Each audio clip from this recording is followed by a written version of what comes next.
Sahabat YKB GKI, jumpa kembali dengan saya Pendeta Mestika Hulu dalam acara Ngulik Alkitab. Kali ini kita akan melihat surat Roma pasal 8 ayat 29 sampai 30 dan tema kita 7 kebenaran Alkitab tentang pertumbuhan rohani. Untuk mengulik tema ini telah hadir bersama kita via Zoom Bapak Pendeta Wahyu Pramudia. Halo Pak. Ketemu lagi. Apa kabar Pak? Sejauh ini baik-baik.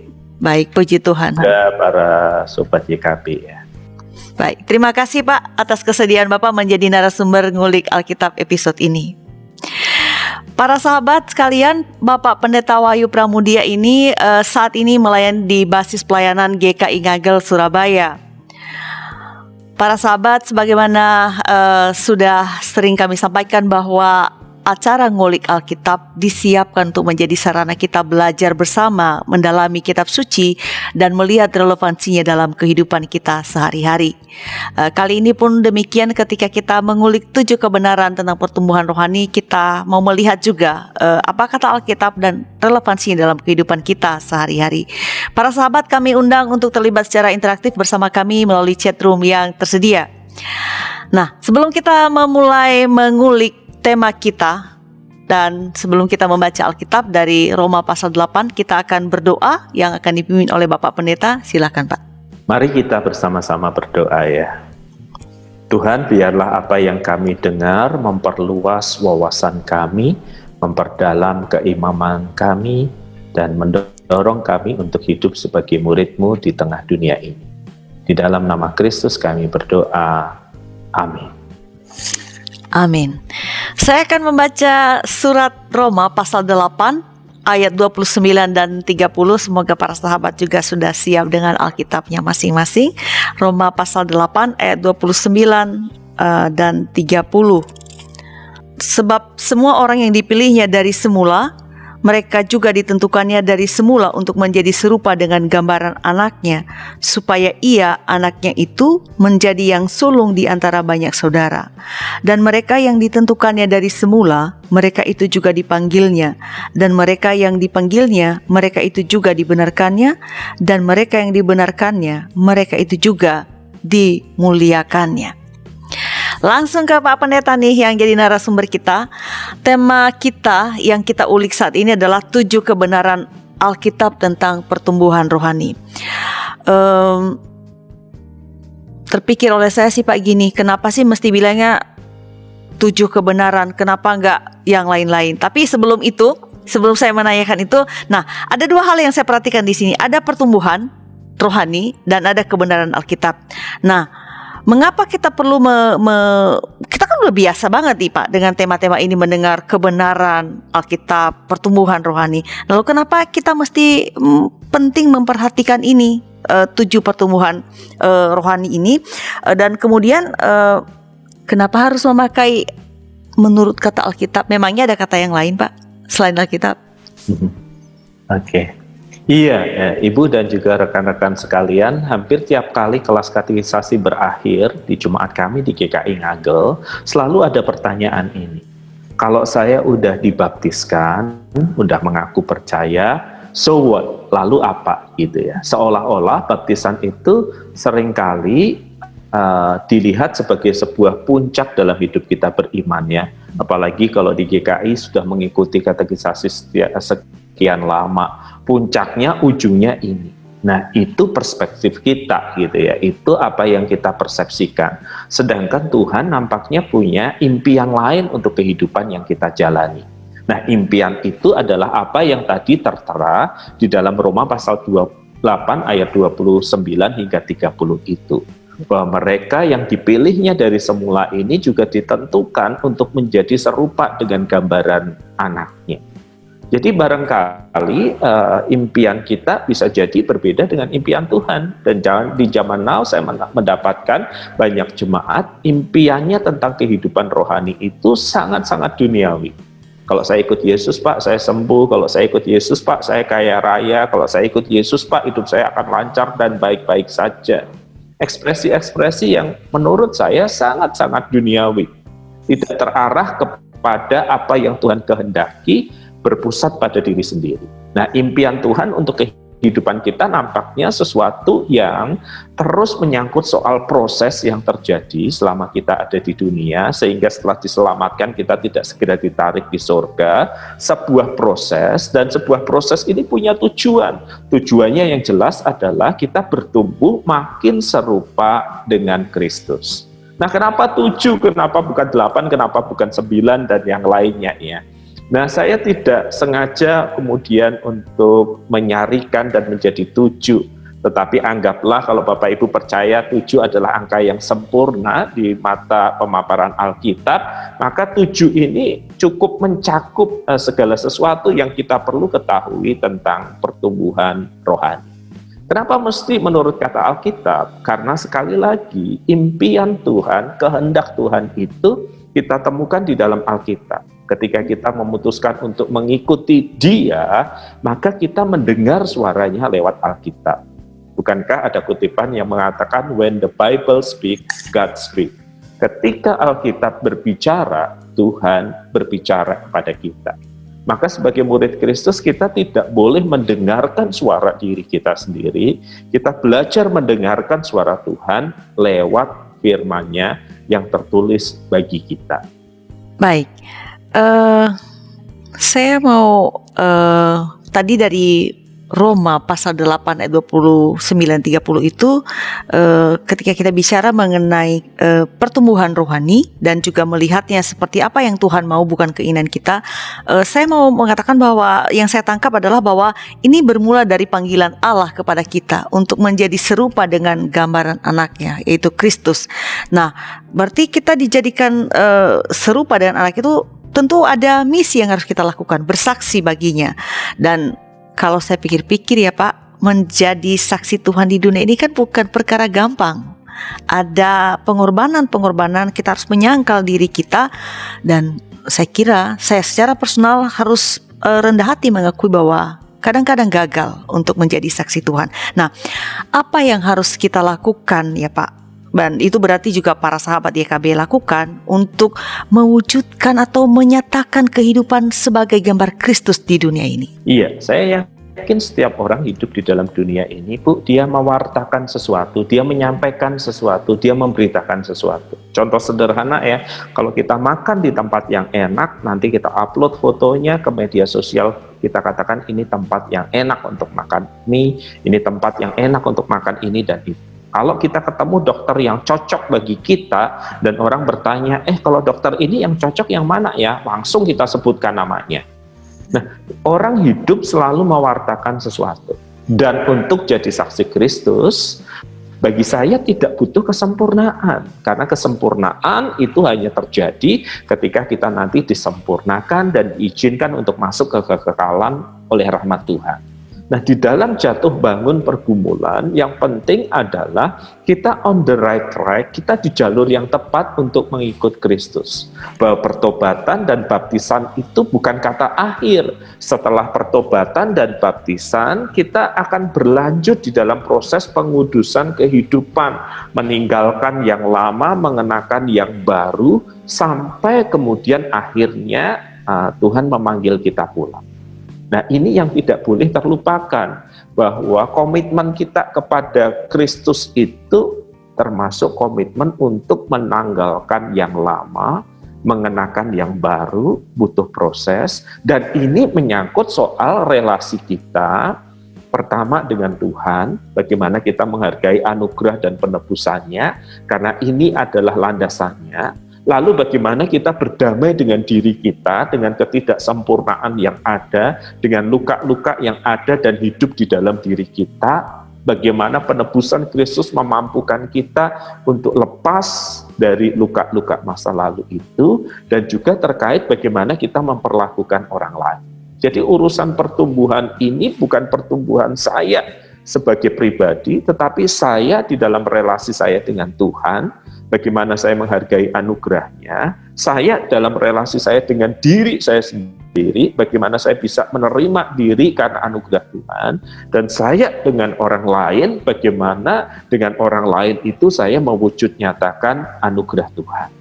Ini sebuah proses, sebuah perjuangan, tidak selalu kita berhasil, tetapi berjuang itu adalah bagian kehidupan yang menjadi panggilan kita.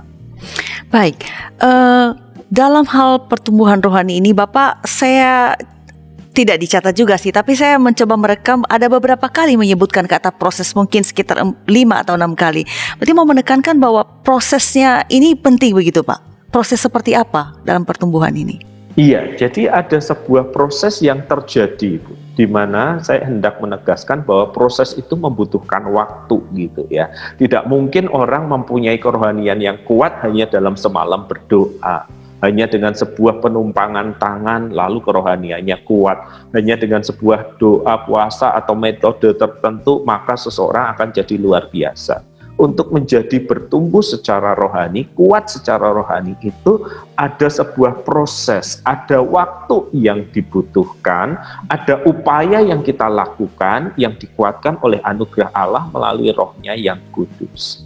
Nah, maka nanti saya mengajak kita untuk memeriksa ketika Alkitab berbicara tentang pertumbuhan rohani itu, apa yang dia maksudkan untuk menjaga kita tetap pada track yang diharapkan oleh Tuhan dan bukan track seperti yang kita inginkan. Baik, nanti kita akan diajak untuk melihat apa yang Tuhan inginkan, pertumbuhan seperti yang Tuhan inginkan, bukan yang kita inginkan, bukan juga menurut dunia ini. Kita akan percakapkan itu sesaat lagi setelah pesan-pesan berikut ini.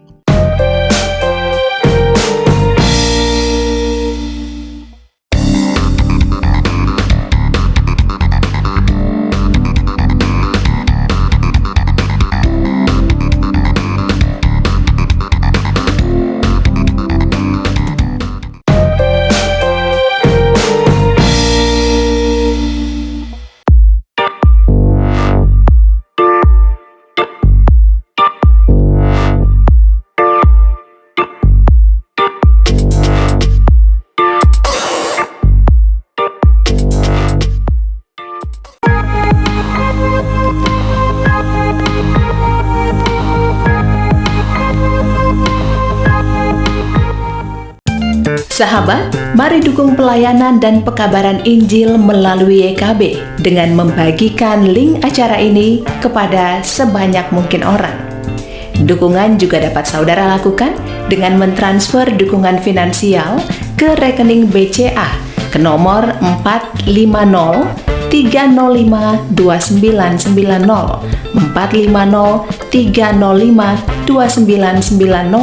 atas nama Yayasan Komunikasi Bersama.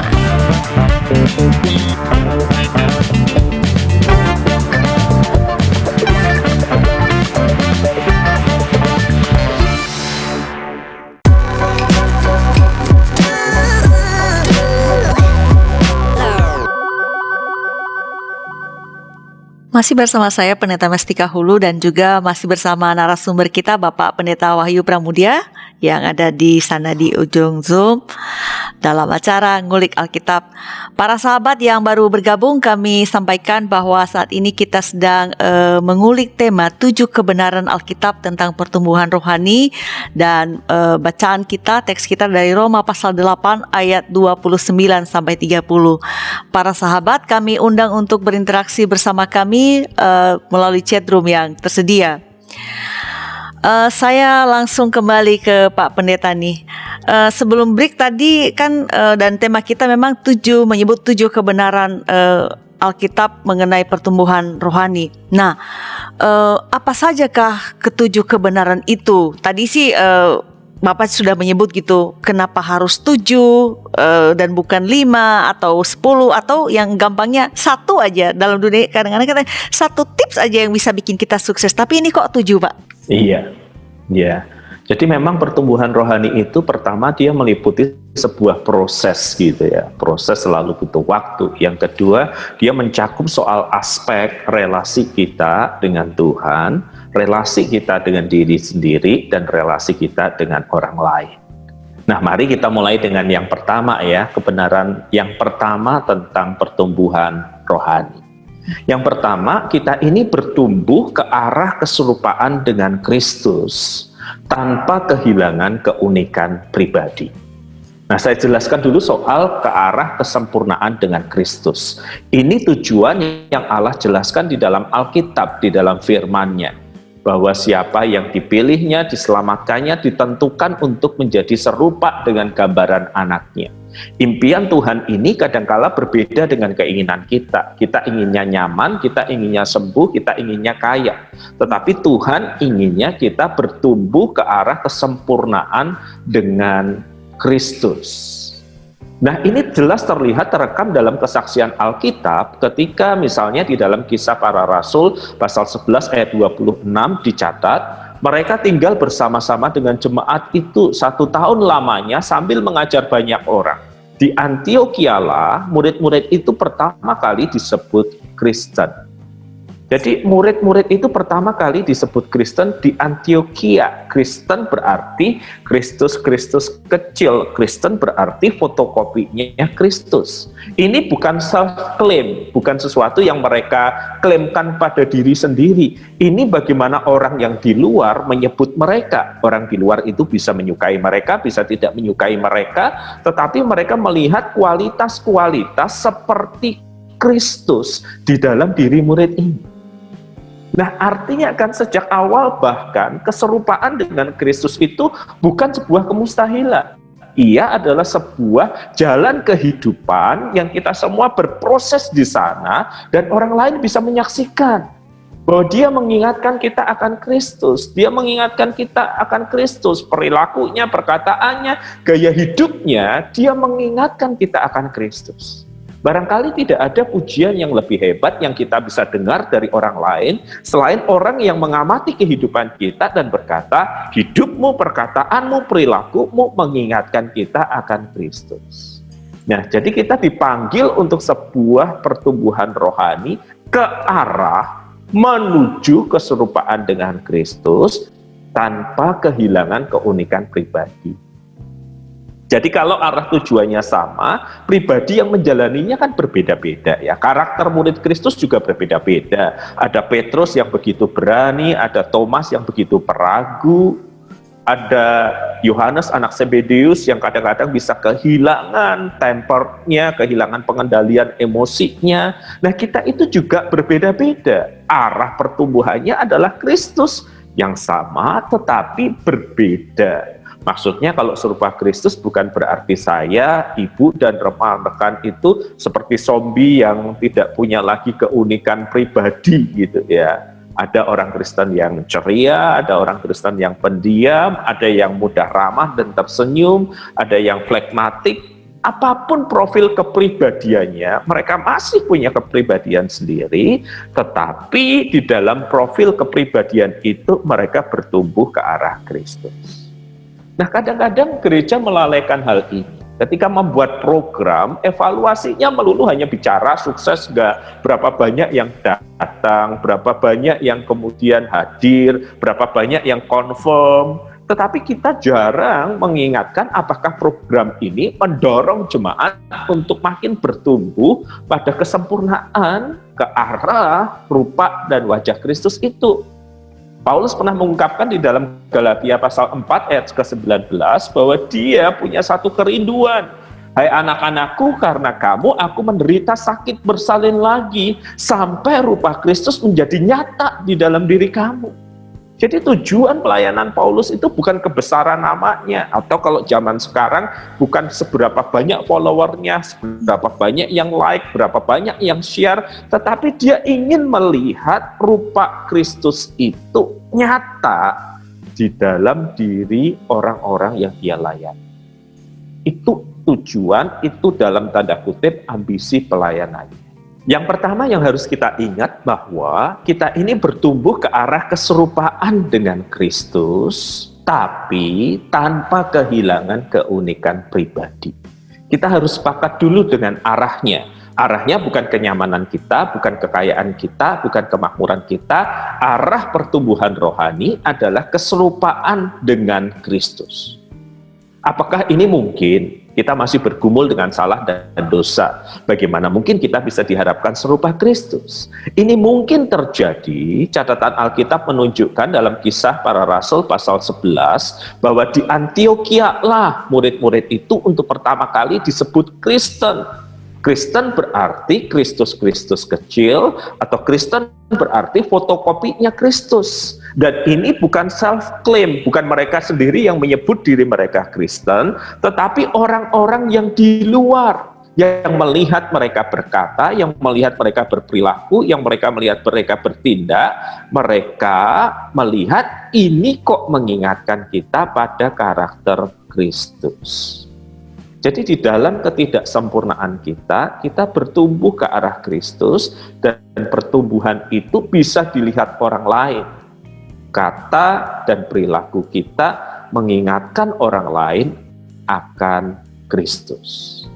Arah pertumbuhannya adalah Kristus sama, tanpa kehilangan keunikan pribadi.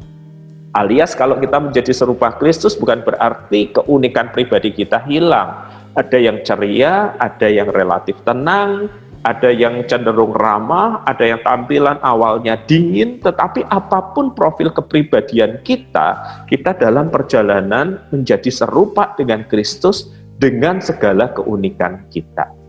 Paulus pernah menyebutkan bahwa dia melayani karena dia ingin melihat rupa Kristus itu menjadi nyata di dalam diri kamu. Galatia pasal 4. Bukan ambisi terkait dirinya, seberapa hebat dan terkenal dirinya, tetapi ambisi dalam tanda kutip untuk melihat perubahan itu terjadi dalam diri orang-orang yang ia layani.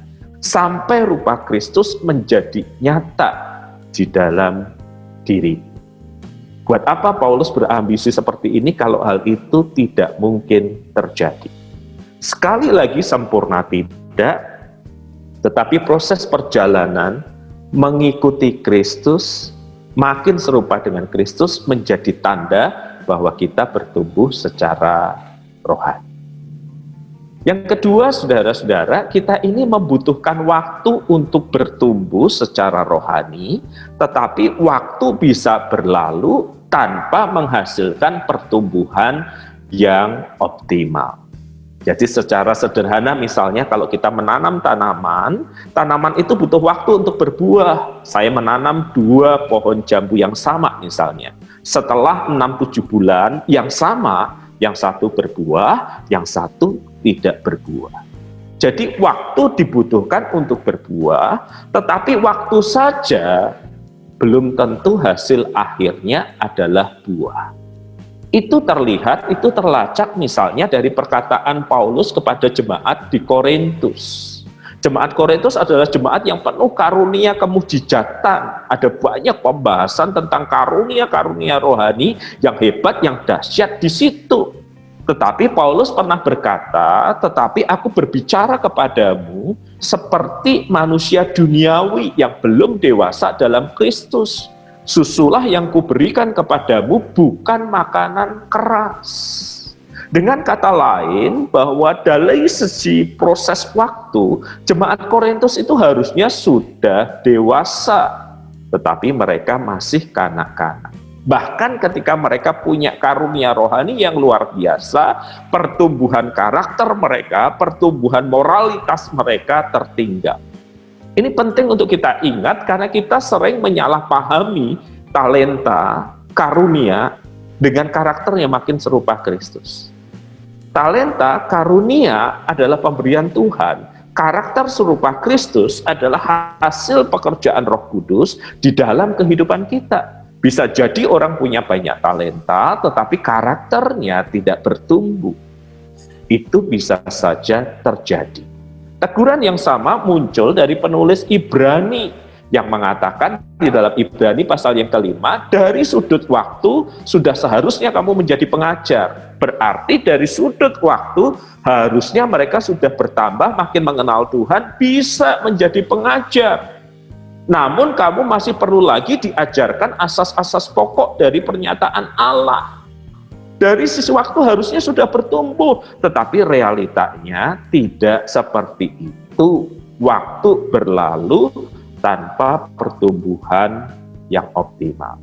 Jadi ingat saudara-saudara, pertumbuhan rohani butuh waktu, tidak ada yang instan, tetapi waktu bisa berlalu tanpa pertumbuhan yang optimal.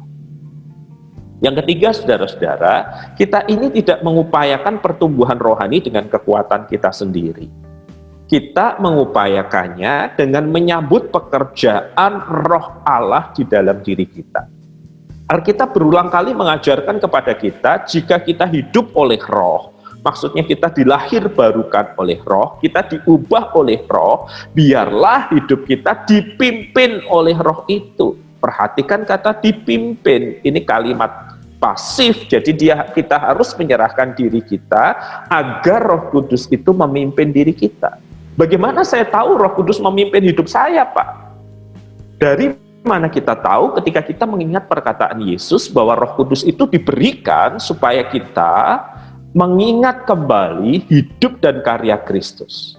Jadi tiap kali di dalam pikiran kita, di dalam hati kita, kita diingatkan untuk hidup sesuai dengan kehendak Kristus, maka itu bukan sekedar suara hati kita, tetapi Rohlah yang berbicara lewat suara hati kita. Apapun yang berasal dari Roh Kudus, dia akan mengarahkan kita kepada kehidupan dan perkataan Kristus. Jadi sambutlah suara itu, karena kita bertumbuh secara rohani bukan dengan kekuatan kita, tetapi dengan menyambut pekerjaan Roh Kudus di dalam hidup dan diri kita. Baik, kita sedang membicarakan 7 kebenaran Alkitab tentang pertumbuhan rohani. Dan pada poin ketiga ini Bapak mengatakan bahwa untuk mengalami pertumbuhan itu, keserupaan dengan Kristus itu ada proses dan tentu saja membutuhkan pertolongan Roh Kudus. Kita perlu menyambut Roh Kudus. Kalau mau bertumbuh secara rohani berarti mau nggak mau harus menerima atau harus mengandalkan Roh Kudus di dalam pertumbuhan itu. Kurang lebih begitu ya, Pak?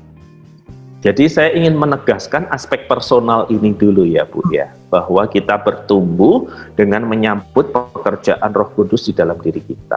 Tetapi yang keempat, sebagai imbangan dari ini adalah kita ini bertumbuhnya personal. Namun tidak lepas dari komunitas orang percaya ya.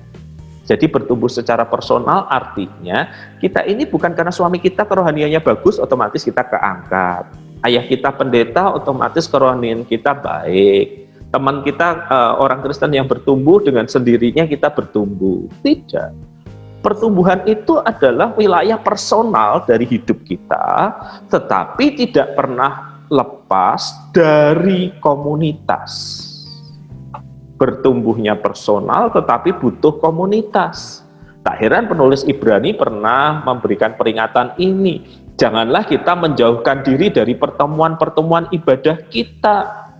Kita butuh pertemuan ibadah, butuh sesuatu yang bersifat komunal, bersama-sama. Tetapi marilah kita saling menasehati dan semakin giat melakukannya menjelang hari Tuhan. Ada kata saling menasehati, berarti kita tidak bisa bertumbuh secara pribadi. Kita ini bukan orang seperti pahlawan-pahlawan super di zaman dulu, seperti Superman yang hidup sendiri, tidak butuh teman dan yang lainnya. Kita ini selalu bertumbuh di dalam komunitas, di mana komunitas itu akan mendorong kita untuk berjalan lebih jauh, mengingatkan kita, mengerem kita dari tindakan yang salah. Jadi ingat, pertumbuhan adalah wilayah pribadi kita, tetapi untuk bertumbuh secara pribadi, kita butuh komunitas orang percaya. Dan sejarah gereja sudah mencatat, begitu seseorang lepas dari komunitas sehat orang percaya, maka hasilnya adalah ajaran yang seringkali aneh-aneh. Ajaran yang aneh-aneh ini berakhir pada pola hidup yang keliru. Jadi Tuhan tidak memanggil kita untuk bertumbuh secara personal, lepas dari orang lain, dan bahkan Kristus juga mendirikan gerejanya, supaya kita bertumbuh bersama di dalamnya. Pertumbuhan terjadi dalam ranah personal, tetapi kita butuh dukungan komunitas orang percaya. Yang kelima, saudara-saudara, sobat YKB, kita ini membutuhkan pertumbuhan pengetahuan dalam pertumbuhan rohani. Jadi aspek knowledge-nya itu perlu. Tetapi pertumbuhan pengetahuan doang tanpa memelihara hati yang berelasi dengan Tuhan akan menjadi bahaya tersendiri.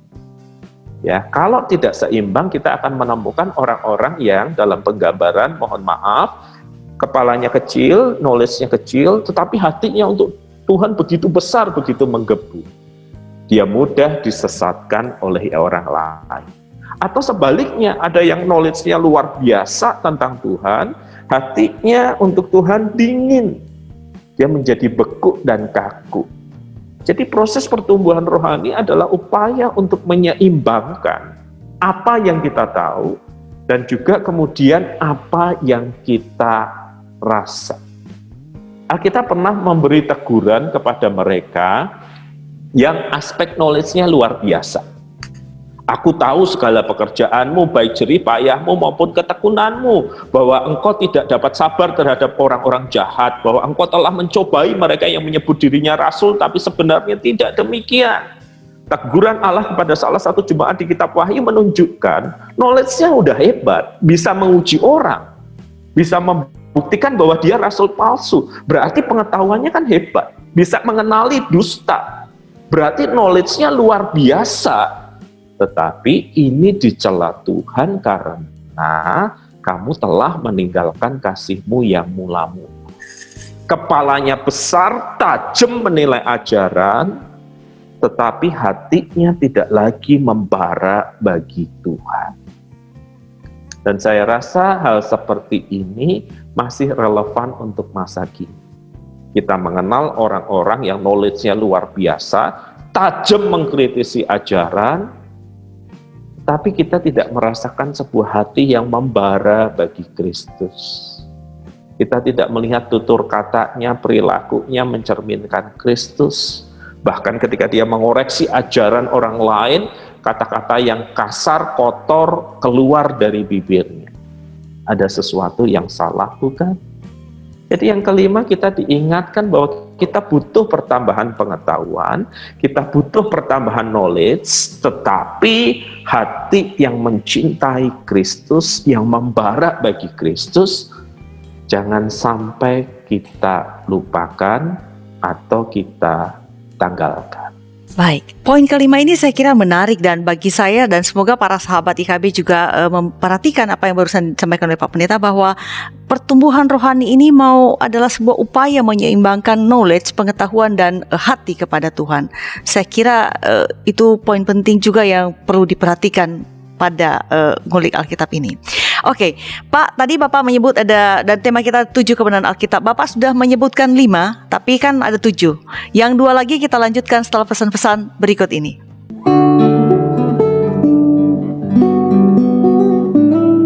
Sahabat YKB, mari kita memuji Tuhan.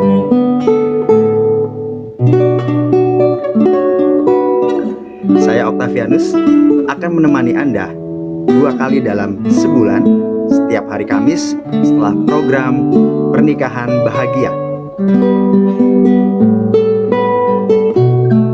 Dengan instrumen gitar, saya akan memainkan lagu-lagu yang pernah kita dengar dalam konsep fingerstyle gitar.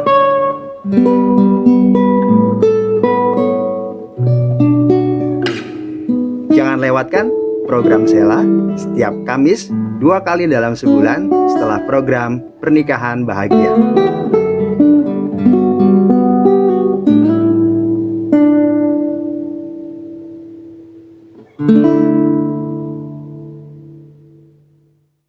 Halo sahabat YKB, kami akan menyapa Anda dalam program baru berbahasa Toraja, Umpama Tanah Pena atau Penyejuk Hati bersama saya, Rismawati Palute. Ini adalah sebuah program renungan singkat tentang kehidupan kita sehari-hari yang didasari oleh firman Tuhan yang disampaikan dalam bahasa Toraja. Program ini akan tayang setiap hari Jumat jam 1 siang di channel YKB GKI TV. Sahabat, mari kita tetap semangat melangkah bersama Tuhan. Selamat laku kita solanasan, Tuhan memberkati.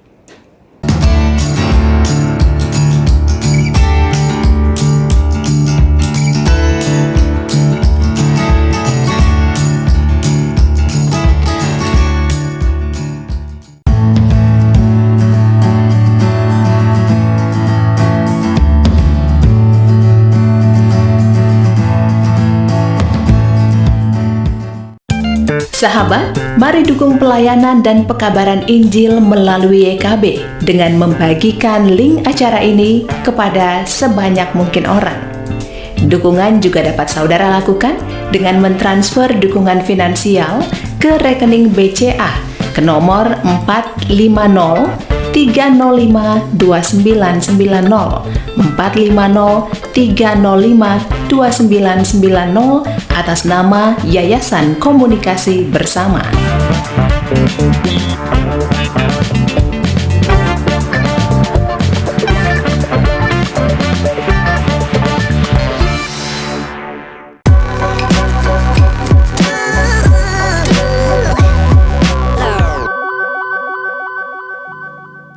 Masih bersama saya Pendeta Mestika Hulu dan masih juga bersama Bapak Pendeta Wahyu Pramudia sebagai narasumber kita dalam ngulik Alkitab. Para sahabat yang baru bergabung, kami informasikan bahwa saat ini kita sedang mengulik tema 7 kebenaran Alkitab tentang pertumbuhan rohani didasarkan pada Roma 8 ayat 29 sampai 30. Para sahabat masih dapat berinteraksi melalui chatroom yang tersedia.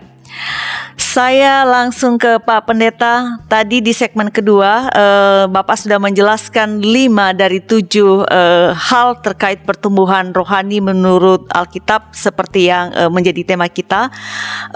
Di sana Bapak tadi sudah menjelaskan bahwa ada pertumbuhan yang memerlukan proses. Dan bahwa pertumbuhan itu memang personal, tetapi kita juga membutuhkan topangan dari komunitas di mana kita ada supaya pertumbuhan itu boleh berjalan dengan baik. Dan ini pertumbuhan rohani, tentu saja pertolongan Roh Kudus kita butuhkan untuk bisa melakukan pertumbuhan itu. Nah, 2 hal lagi. Jadi apa yang kedua terakhir ini, Pak? Iya, yang keenam, saudara-saudara, sobat YKB, kita ini bertumbuh untuk memuliakan Tuhan. Semua orang tahu bahwa tujuan hidup Kristiani itu memuliakan Tuhan ya. Makan, minum, lakukan apa saja untuk kemuliaan Tuhan, kita paham. Tetapi kapan Tuhan paling dimuliakan? Yaitu ketika kita mencintai apa yang Tuhan cintai, yakni manusia dan dunia ini. Jadi kita bertumbuh untuk memuliakan Tuhan melalui mengasihi orang lain. Nah, ini problemnya. Karena semua orang bisa mengklaim dirinya mengasihi Tuhan. Semua orang bisa mengklaim dirinya melakukan sesuatu untuk Tuhan. Semua orang bahkan bisa menganiaya orang lain dan mengklaim melakukannya demi Tuhan. Tetapi ketika kita menengok Alkitab, kita akan menemukan kebenaran ini. Bahwa kita bertumbuh untuk memuliakan Tuhan melalui bukan menyerang orang lain, apalagi membinasakan orang lain, tetapi melalui mengasihi orang lain. Ini terlihat sekali ketika misalnya Tuhan Yesus mengatakan kalimat-kalimat seperti ini. Kasihilah musuhmu, berdoalah untuk mereka yang menganiaya kamu. Karena dengan demikian kamu menjadi anak-anak dari Bapakmu yang di sorga. Anak mencerminkan karakter bapaknya adalah hal yang wajar. Bapaknya mengasihi dunia ini, maka anaknya harus mengasihi dunia ini. Bapaknya melakukan sesuatu untuk orang baik dan orang yang jahat, anaknya juga harus demikian. Dan bahkan Tuhan Yesus menegaskan, apabila kamu hanya mengasihi orang yang mengasihi kamu, apakah upahmu? Bukankah pemungut cukai juga berbuat yang demikian? Kalau kasih hanya bersifat transaksional, orang pun bisa. Pemungut cukai yang dianggap paling berdosa saat itu pun bisa mengasihi dengan transaksional. Tetapi mengasihi keluar dari hati, mencerminkan karakter Bapa yang di surga adalah salah satu hal yang terkait dengan pertumbuhan rohani kita. Nah, tema ini juga diulang oleh 1 Yohanes ketika dia memberikan peringatan ini. Barang siapa ia berkata bahwa ia ada di dalam terang, tetapi membenci saudaranya, ia berada dalam kegelapan. Jadi bukti konkret kasih kepada Tuhan adalah cinta kepada sesama, bahkan sesama yang paling menyakitkan hati kita sekalipun.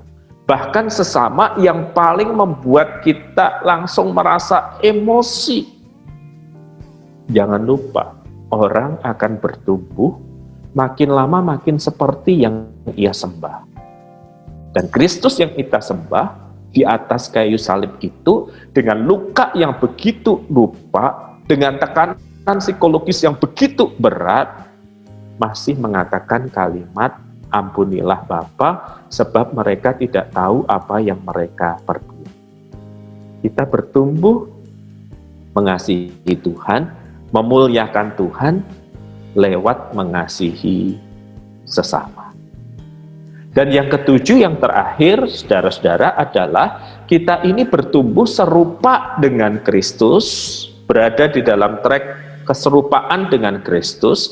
Kristus sendiri mewujudkan hidupnya dan karyanya dalam berbagai aspek. Nah, ini menarik untuk dibahas karena nanti kita akan menemukan bahwa masing-masing gereja, masing-masing denominasi itu hanya menegaskan aspek tertentu dalam hidupnya Kristus. Tetapi hidup Kristus yang mewujud dan diberikan teladan, contoh bagi kita, mengingatkan kita bahwa ada aspek-aspek tertentu yang kita bertumbuh seperti Kristus. Yang pertama, Kristus mengajar kita tentang pentingnya berdoa atau keintiman dengan Bapa di surga. Tak terbilang berapa kali Alkitab mengatakan bahwa waktu hari masih gelap, ia bangun, pergi keluar ke tempat yang sunyi dan berdoa di sana. Kristus juga adalah seorang pendoa. Bagaimana muridnya tidak bertumbuh di dalam doa? Kristus yang adalah pendoa ini adalah Kristus yang juga melawan godaan si setan, godaan si jahat dengan hati nurani dan pikiran yang bersih yang tertuju kepada firman. Jadi ketika godaan itu datang, Kristus berkata, ada tertulis, ada tertulis, ada tertulis. Kristus tidak mengatakan, aku pikirkan dulu, aku renungkan dulu, aku pertimbangkan dulu. Firman itu begitu menguasai hidupnya, sehingga tiap kali pencobaan datang, firman yang menguasai hidupnya, yang menyucikan hidupnya itu, membuat dia berkata, ada tertulis, ada tertulis, ada tertulis. Kristus bukan hanya berdoa, tetapi Kristus mengajar kita pentingnya punya hati dan pikiran yang kudus, yang tertuju kepada firman. Kristus yang berdoa, Kristus yang tertuju kepada firman itu juga adalah Kristus yang menyembuhkan orang lain. Berapa kali Alkitab mencatat dia menyembuhkan orang yang sakit. Dia membebaskan yang tertawan dan tertindas. Dia melayani di dalam urapan kuasa Roh Kudus sehingga orang bertanya, orang ini siapa? Dia bukan hanya pengkhotbah yang baik, tetapi dia juga orang yang punya kuasa Roh Kudus untuk menyembuhkan sehingga mereka menjadi takjub. Kristus yang berdoa, Kristus yang hidupnya tertuju pada firman, Kristus yang disertai oleh kuasa Roh Kudus adalah juga Kristus yang punya belas kasihan kepada orang miskin, yang tertindas. Berapa kali Alkitab mencatat, maka tergeraklah hati Yesus oleh belas kasihan kepada orang miskin. Kristus yang berbelas kasihan kepada orang miskin bukan hanya Kristus yang berkarya bagi orang miskin, tetapi Kristus yang memberitakan kerajaan Allah. Sehingga dia berkata, bertobatlah, sudah genap waktunya, percayalah kepada Injil. Nah, di dalam hidup menggereja, orang seringkali mendikotomi antara perbuatan kasih dan pemberitaan Injil. Di gereja kami diajarkan tentang perbuatan kasih, dan itu cukup berhenti di situ. Di gereja yang lain diajarkan tentang pemberitaan Injil, dan itu cukup hanya di situ.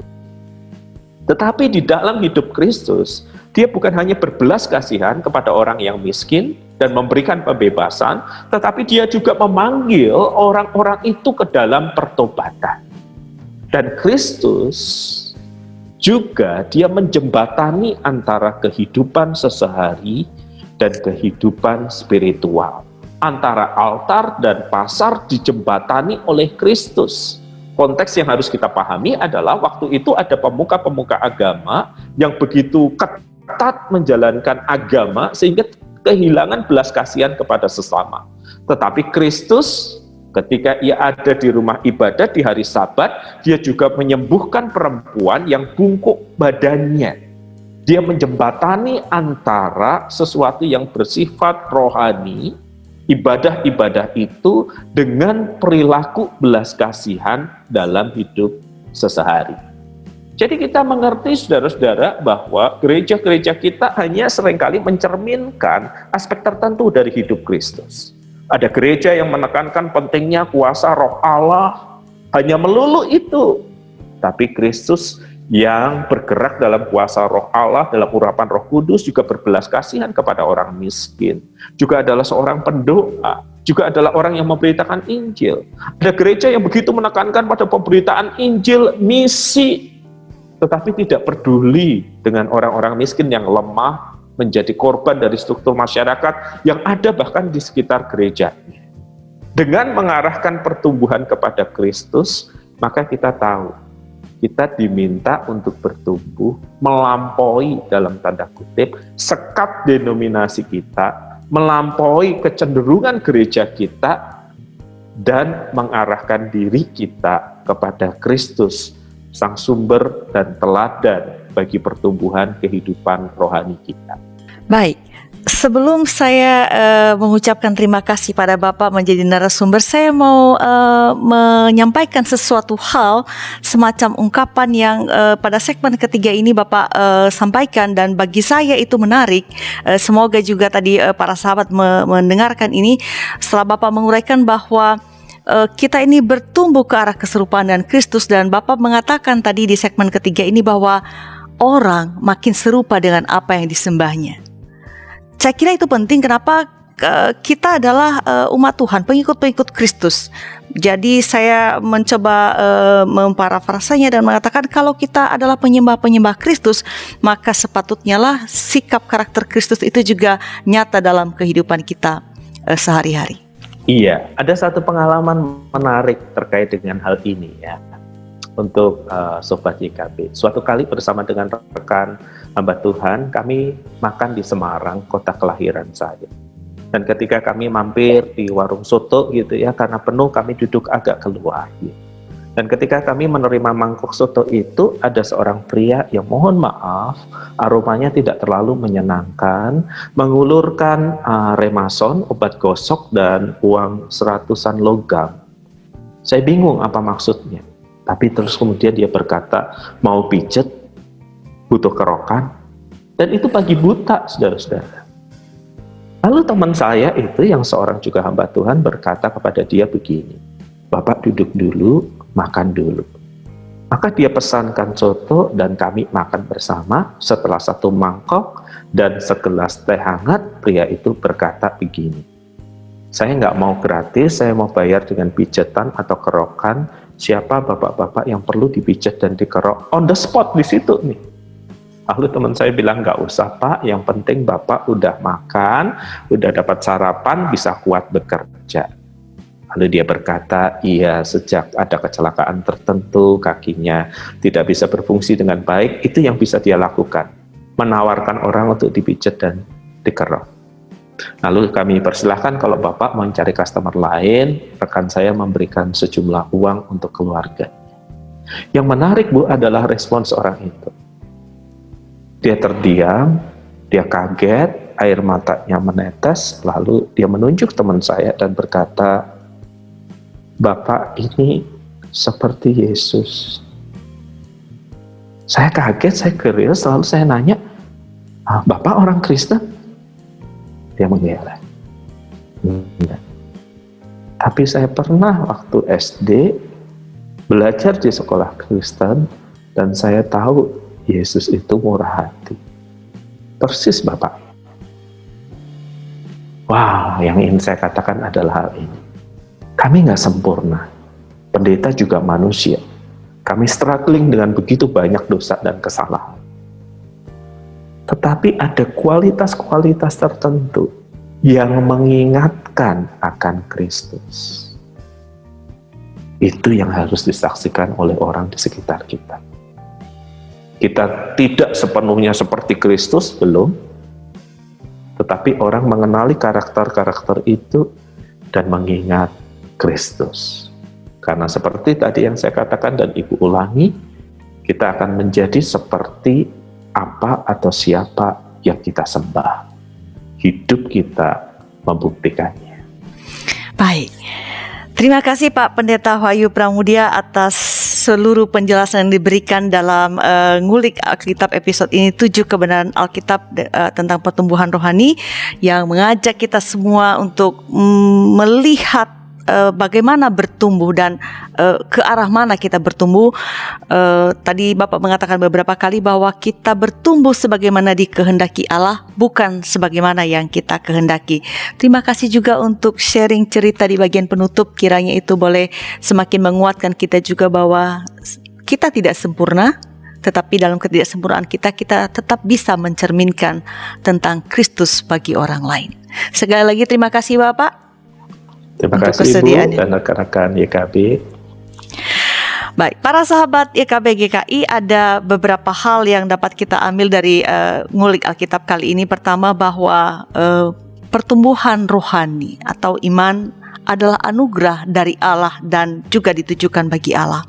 Allah memanggil kita untuk menjadi serupa dengan gambaran anaknya, dan tujuannya untuk melakukan pekerjaan-pekerjaannya bersaksi seperti dalam kisah terakhir tadi, sehingga orang lain juga dapat menyaksikan Kristus dan memuliakan Allah melalui kehidupan yang kita jalani sehari-harinya. Kedua, bertumbuh itu memerlukan proses, dan dalam prosesnya kita juga butuh ditopang baik oleh sesama kita dan juga terutama dan pertama-tama oleh pertolongan Roh Kudus, pertolongan Tuhan. Di dalam prosesnya itu tentu ada usaha, ada waktu usaha ketekunan. Jadi jangan menyerah ketika ada tantangannya. Terus mengandalkan Tuhan di dalam prosesnya, dan terus juga dalam kebersamaan dengan sesama kita. Relasi dengan Tuhan, hubungan yang baik dan Tuhan mutlak diperlukan, karena hanya dengan pertolongannya kita bisa bertekun menjalani prosesnya hingga bisa mempersembahkan yang terbaik bagi kemuliaannya. 3, pertumbuhan itu dari dan untuk Allah. Hasil pertumbuhan yang kita lakukan juga adalah untuk memuliakan Allah. Karena itu baik motivasi dan juga tujuan dari pertumbuhan yang kita alami, bukan supaya kita dikenal atau semakin besar. Kalau di zaman sekarang di era digital, supaya kita makin viral, mungkin banyak follower, tetapi bahwa pertumbuhan rohani yang kita alami itu kita mau letakkan dan kita mau persembahkan sepenuhnya untuk kemuliaan Allah.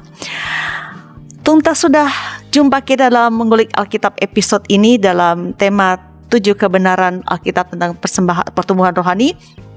Doa dan harapan saya para sahabat sekalian diberkati melalui program ini. Terima kasih telah selalu bersama kami dalam setiap episode demi episode. Kita akan berjumpa lagi pada episode yang akan datang. Jangan lupa di like, di subscribe, dan juga dibagikan kepada orang lain, orang banyak, supaya mereka pun diberkati.